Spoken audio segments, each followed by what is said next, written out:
কারীমকে, মহাবিশ্বের মহাবিশ্বয় কোরআন আল কারীমকে এই পৃথিবীতে নাযিল করেছেন, সেটা আমাদেরকে জানিয়েছেন। আল্লাহ তাআলা ইরশাদ করছেন, শাহরু রমাদানাল্লাযী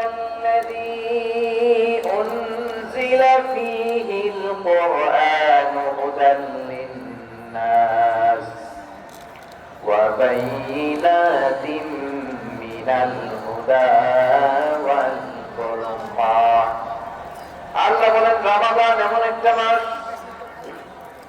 যে মাসে কোরআন নাযিল করা হয়েছে, আর এই কোরআন হচ্ছে বিশ্ব মানবের জন্য পথ নির্দেশিকা, হেদায়েতের সুস্পষ্ট বর্ণনা এবং সত্য মিথ্যা পৃথক করার আসমানি মানদণ্ড রূপে জামিনে আমাদের জন্য কোরআন নাযিল করেছে কে?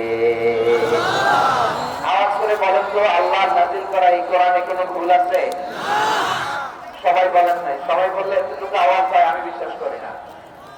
গলা ছেড়ে দিয়ে বলেন, আল্লাহর নাযিল করা এই সর্বশেষ আসমানি কিতাব আল কোরআনে কোনো ভুল আছে?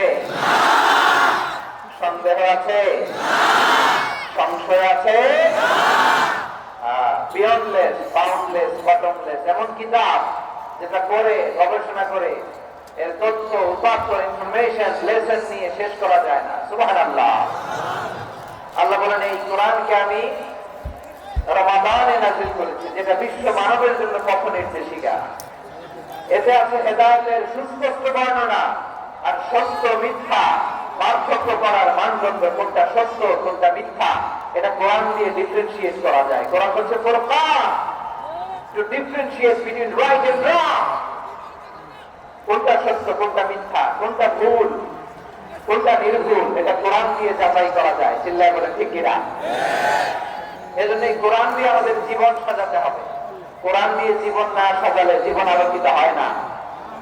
কোরআন দিয়ে পরিবার না সাজালে পরিবার আলোকিত হয় না। কোরআন দিয়ে সমাজ না সাজালে সমাজটা শান্তিময় হয় না। শুধু দুর্নীতি দমন কমিশন দিয়ে দুর্নীতি বন্ধ করা যায় না। কোরআনের আইন বাস্তবায়ন করা ছাড়া এই সমাজ থেকে দুর্নীতি বন্ধ করা যাবে না। চিন্তায় বলো ঠিক কিনা? আমার প্রিয় ভাইরা, এই কোরআন নাযিল হয়েছে রমাদান আল মুবারক, এই বরকতময় মাসে।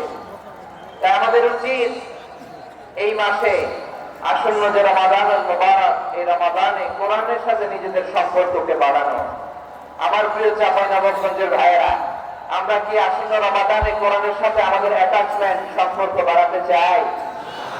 চান সবাই? আপনি কি জানেন কোরআন নিয়ে কোন ফেরেশতা পৃথিবীতে এসেছিল? জানেন? ফেরেশতার নাম কি বলেন তো? জিবরিল আলাইহিস সালাম। একটু খেয়াল করে শুনেন, কান দুটো খরগোশের কানের মতো খাড়া করে আমার দিকে তাকান। সাইয়েদনা জিবরিল কোরআন নিয়ে এসেছেন, ফলে উনি হয়েছেন শ্রেষ্ঠ ফেরেশতা। বিশ্ব নবীর উপর কোরআন নাযিল হয়েছে, তাই তিনি হয়েছেন শ্রেষ্ঠ নবী। রমাদানে কোরআন নাযিল হয়েছে, তাই রমাদান হয়েছে শ্রেষ্ঠ মাস। কদরের রাতে কোরআন নাযিল হয়েছে, তাই কদর হয়েছে শ্রেষ্ঠ রাত।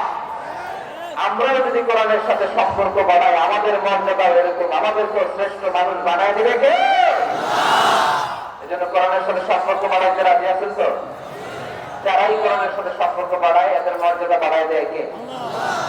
দেখবেন আমাদের হাফেজে কোরআন, তারা ইন্টারন্যাশনাল কোরআন কম্পিটিশনে যে গোটা বিশ্বকে পেছনে ফেলে প্রথম পুরস্কার নিয়ে আসে। এত ছোট ছোট বাচ্চা, ও সমাজ বোঝে না, রাজনীতি বোঝে না, টাকা পয়সা বোঝে না, কিচ্ছু বোঝে না, কিন্তু গোটা বিশ্বে ওকে সম্মানের চেয়ারে আসীন করেছে কে? এই কোরআনের সাথে লাগলে আল্লাহ তাআলা সম্মান বাড়িয়ে দেয়। আমার প্রিয় ভাই, আসো আমরা আলোচনা শুরুতেই শপথ নেই যে আসন্ন রমাদানে আমরা কোরআনের সাথে নিজেদের সম্পর্ককে মজবুত করবো ইনশাআল্লাহ। সবাই বলেন ইনশাআল্লাহ।